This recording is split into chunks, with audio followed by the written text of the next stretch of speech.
Hello, welcome to another edition, another episode of our 30 days marathon journey in the discussing 30 important questions singles must ask while dating or courting. And today we are on episode number 23.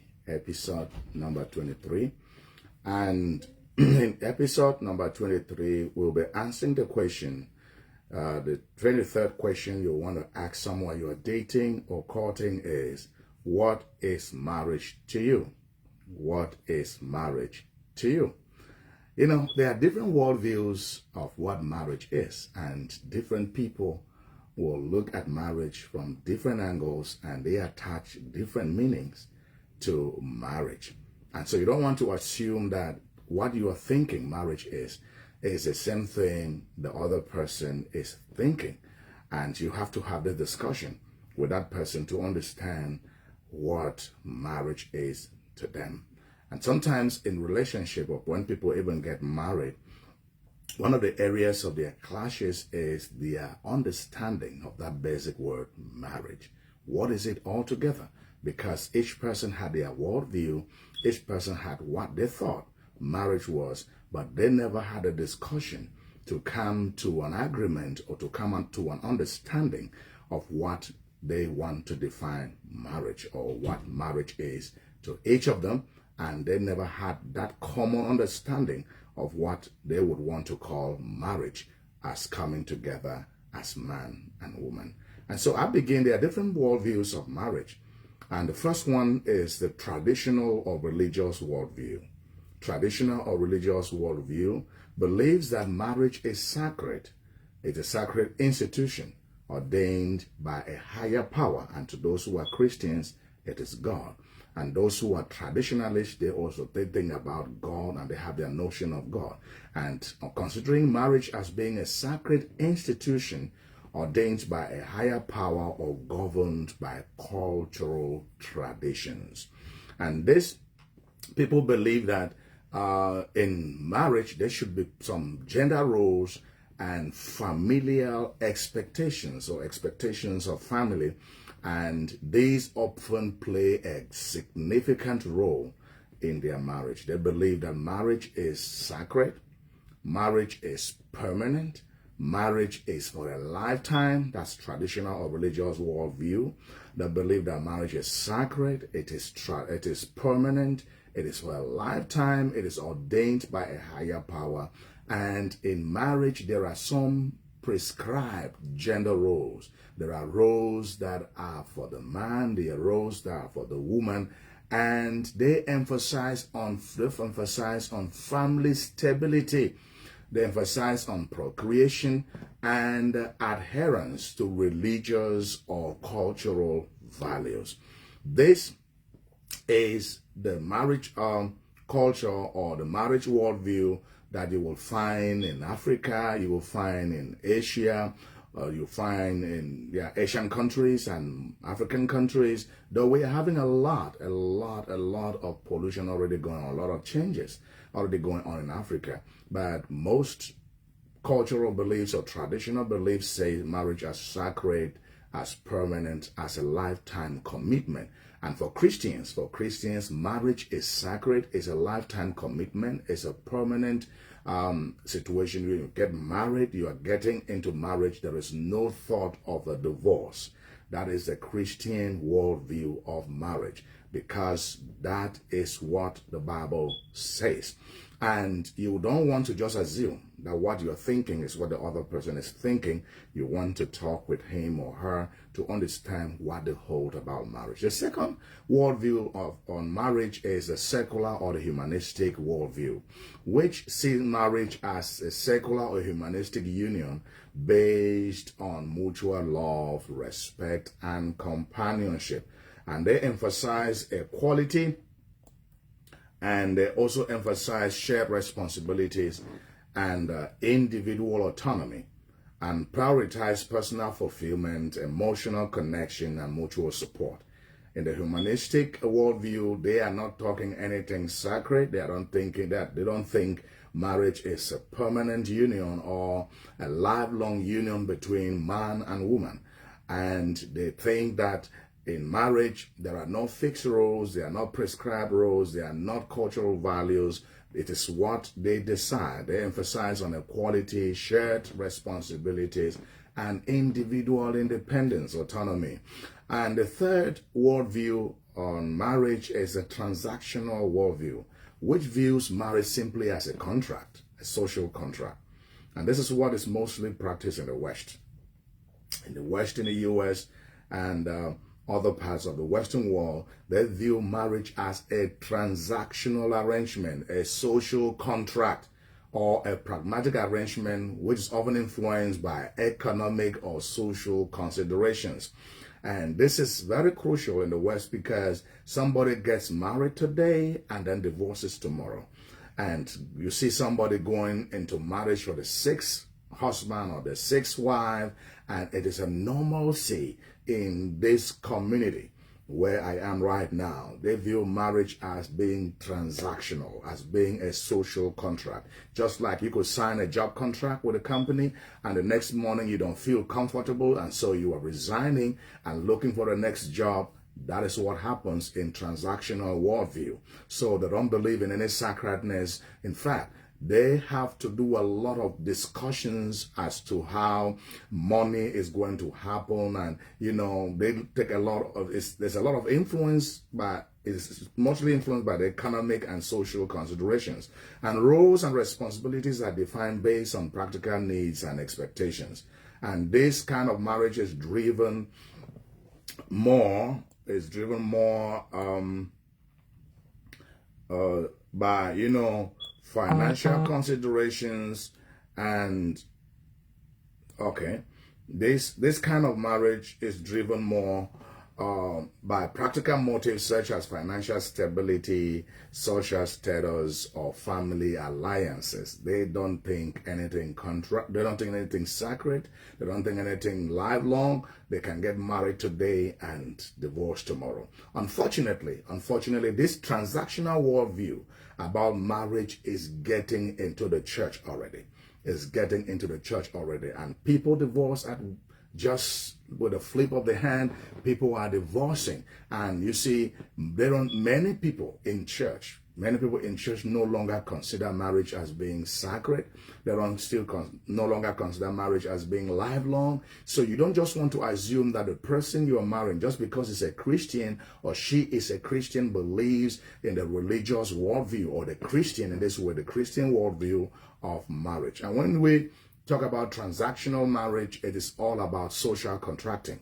And it can begin today, and the marriage is, signed today, and tomorrow marriage is broken, divorced, and nobody goes away with any guilt or any feeling of anything. It was just a mere contract. And even some people who move from Africa to the West, to the US, and so on, they go into some of this transactional relationship or marriage arrangements where they marry to get papers, and once they get papers, they divorce. And some, they even get terms. They agree terms of that union as long as it lasts, and it's just for the purpose of this other person from outside the US getting some papers and getting some citizenship. And once that is done, the marriage is terminated. A lot of things are going on, so you need to talk with the person you are dating to know, what do they think? What is marriage to them? What is marriage to them? You don't want to assume. Then you equally have the individualistic worldview of marriage, which believes that marriage is just a platform for individual growth, self-expression, and personal fulfillment. And they think that they value individual autonomy, personal growth, and the pursuit of personal or individual goals. So it's not really more about the two. It's about people coming together, and they are not really making one. They are just living, and though they might contract their marriage or they might have their marriage registered somewhere, they don't live as the same people individually. They pursue their goals, and they seek personal happiness, self-fulfillment, and actualization within the marriage. There's a lot of selfishness in this kind of worldview. We are together, but we live as individuals. I seek my happiness, you seek your happiness. We sign our marriage or register it somewhere, but you live your life and I live my own. And then the next worldview on marriage is cohabitation. Cohabitation. And cohabitation is just a kind of marital partnership. It's a kind of marital partnership. And this, they don't even require any commitment or committed partnership, which prioritizes shared experiences and mutual support. So what they think is, okay, we are staying together as man and woman, but there is no need for any formalization or registering of our union. We just live, we play along, we support each other, we, get into bedmatics, and then we enjoy what we can enjoy of each other, but we are not going into any real commitment. We don't have to sign no document nowhere, we just live. And the flexible roles and responsibilities are based on mutual agreement and individual preferences. Okay, this is how far this relationship can be. This is how far we can do it. And beyond this, there's nothing more. Nobody is going to sign no marriage or register no marriage anywhere. And the purpose, they focus on companionship, shared life goals, and practical aspects of cohabitation without the formalities of marriage, without the formalities of marriage. They don't even sign no paper. They don't, though in some cultures, like in the Western world, there's a length of time that when you stay with a woman, that woman automatically becomes your wife, or that man automatically becomes your husband by law. And under cohabitation or a kind of partnership worldview, they just come together. There's no formality. There is no signing of any union anywhere, no registration. They just be together as man and woman. And of course, like I said, in some cultures, when you stay for some time or a certain length of time, you are considered to be married. And you have the arranged marriage worldview. And in this arranged marriage worldview, marriage is arranged by families and communities based on cultural, religious, or social considerations. Yes, this used to happen a lot in Africa, but now it is much reduced. It's very minimal, where individuals can arrange wives or husbands for others. And in the past, what used to just happen is you, a man, one day will be invited by your father, let's go visiting. And then you go visiting, and you just realize that the girl in whose house you went visiting is your wife.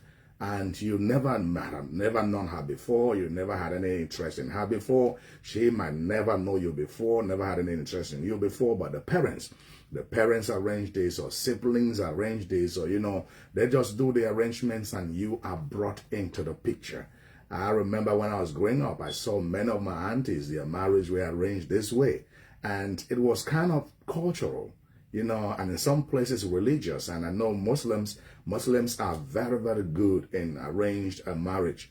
They know how to do this so well. And the rules and expectations are often predetermined by family traditions and societal norms. And the marriage here is seen as a means to strengthen family ties, preserve cultural values, and ensure social stability.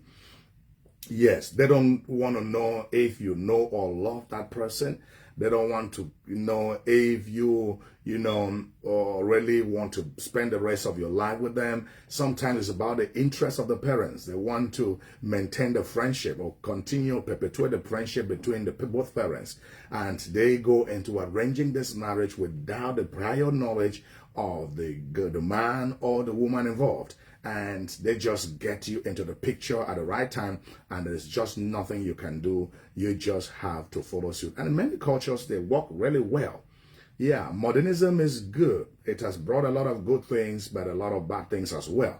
Because in most cultures where this was working so well, modernism and much of learning has brought a lot of things which has destroyed those values. And what modernism has brought to some of those cultures are even more, I don't know how to place this. They are not even, they are worse. Okay, what modernism has brought is worse than what used to prevail.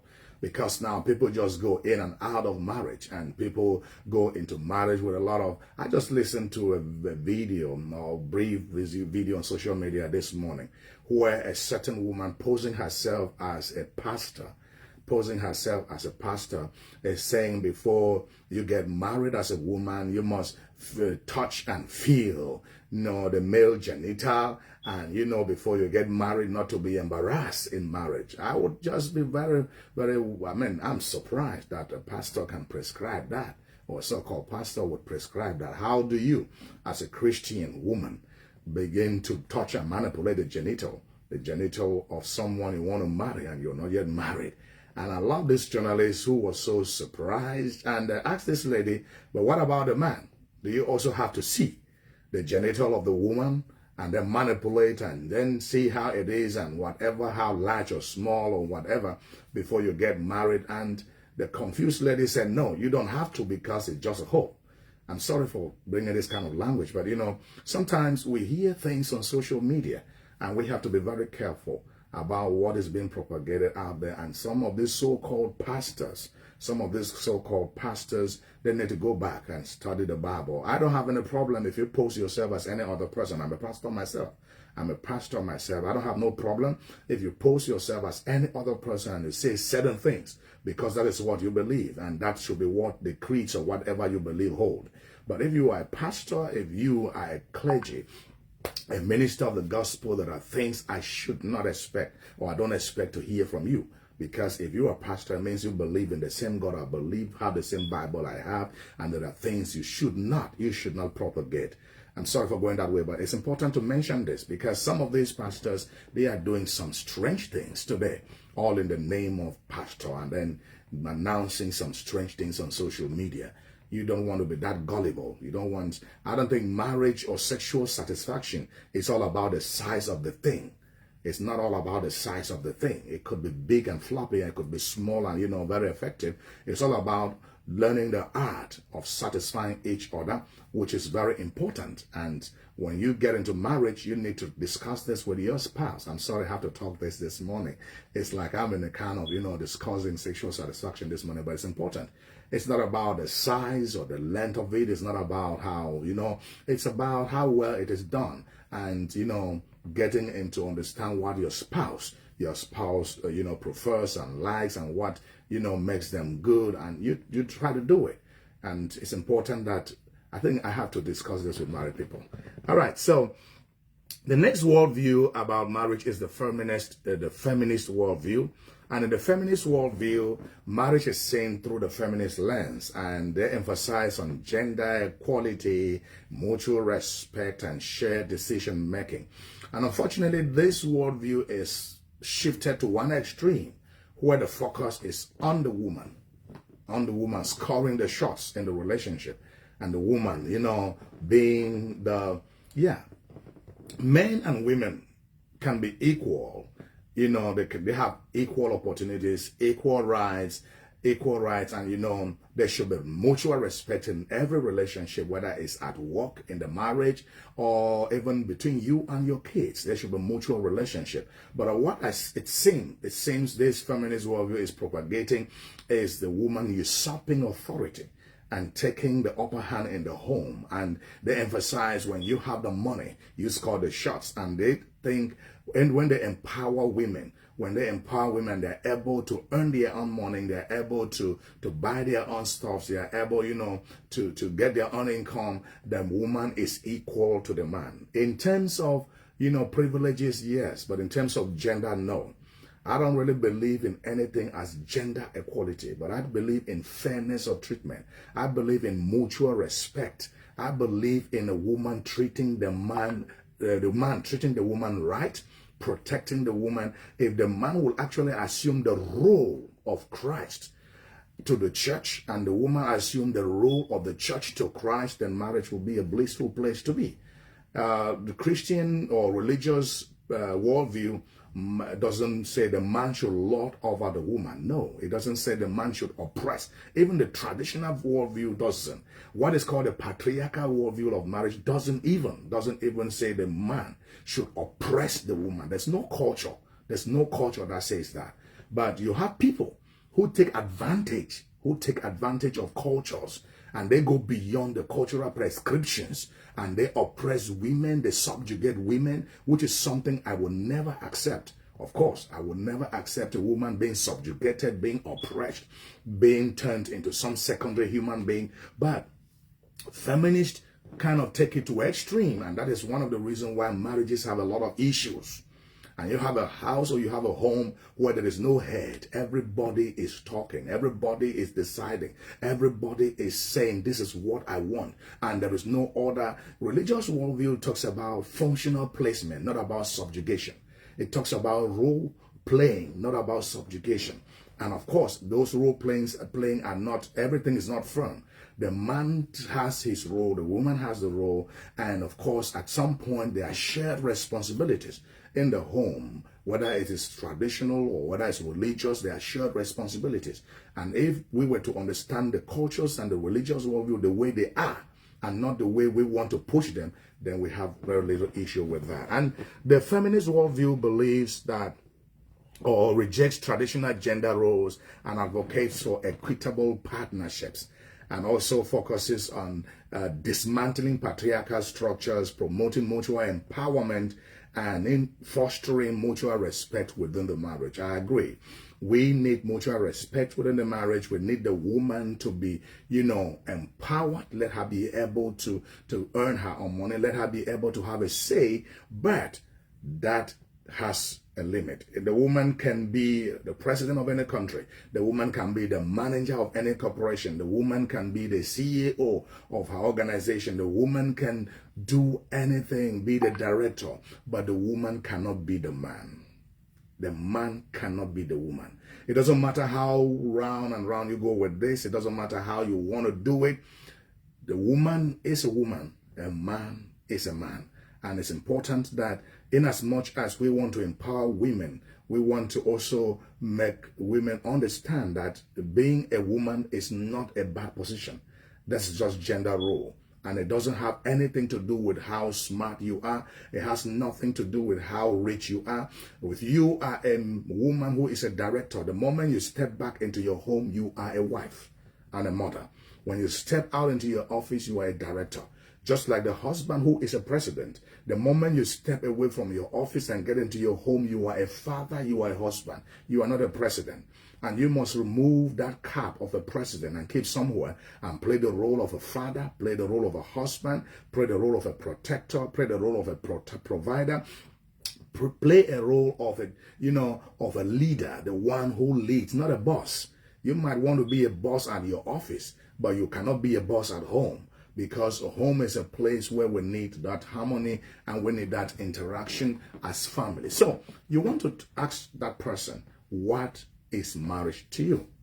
What does marriage mean to you? And you also have this one, they call the LGBTQ worldview of marriage, which is something I would not want to delve into it. And they think that marriage can be done between same gender. Man and woman can marry, woman and woman can marry. I think that is what they believe in. And that it doesn't, they don't care about gender. In fact, they don't even want to talk about gender. And they don't think that gender is something that is, identified at birth. They think that gender is something you grow up and decide. You grow up and choose. You can choose to be a woman at any time. You can choose to be a man at any time. I'm finding difficulty talking about this. This is not about being discrimination, or being discriminatory. This is about not understanding when things are very obvious. I know a man has a male genital, which is a penis, and a woman has a female genital, which is the vagina, women have anatomy, which is very different from the man. The woman has breast more than the man. The woman has the uterus. The man doesn't have the womb. The man doesn't have. The woman has ovaries. The man doesn't have. The woman have, a great amount of progesterone, estrogen, and all of that. Men have very little amount of those things. Men have testicles. Women don't have. Just to remind those who have forgotten those basic lessons. Men have, they have the testosterone, which should be very low in women. And, I'm just trying to understand from basic biology and basic anatomy. And I understand that men and women are different. And this is not about being discriminatory. This is not about talking down on any whatever you want to believe and think. And if you are free to think what you think, then I should be free to think what I think. And you should not have the monopoly of emphasizing what you want. I should also have that right to emphasize what I know and what I believe, in as much as you have what you think and what you believe. And they think that they promote equality. They don't think about sexual orientations or gender identities. They promote equality and challenges traditional gender norms within the context of marriage, and recognizes love, commitment, and family building as central elements, irrespective of sexual orientation or gender equality, or identity. That's what they think. So before you get into that relationship, taking it to a deeper level, ask that person, what is marriage to you? Have a frank discussion. What do they think marriage is? Is their idea about marriage what you are thinking? Do you believe the same thing? If not, you will just get into marriage and you realize what you were calling marriage is not what they are calling marriage. Have a discussion. And when you have conflict, try to see if you can have a middle point. Try to see if you can come to a compromise. And otherwise, it is wise to quit. If you get into a relationship where you are thinking you are a traditional religious person, or you have a traditional religious worldview on marriage, and another person has a feminist worldview on marriage, you are going to have serious clashes, because one person would want to be independent, would want to think that you though being this, you need to do all this and that, and another person will say, no, that's not what I think marriage is, and there will be conflict. And that's why I always advise, have a lot of discussion when you are dating or courting, because that is where the foundation is laid. Don't rush into marriage, because you cannot run out. If you do, you're running out with scars. Thank you. This is episode number 23. Look forward to episode number 24. We are gradually moving to the end of this series, and I thank you for being part of it. Please share and share and share. Sister Rose Victory, thank you for following me all along. Please share and share and share and like and encourage your friends to share and like. And also, I'm going to attach my YouTube link to this video. Subscribe to my YouTube channel, and you have all of these videos, all the series and more on my YouTube channel.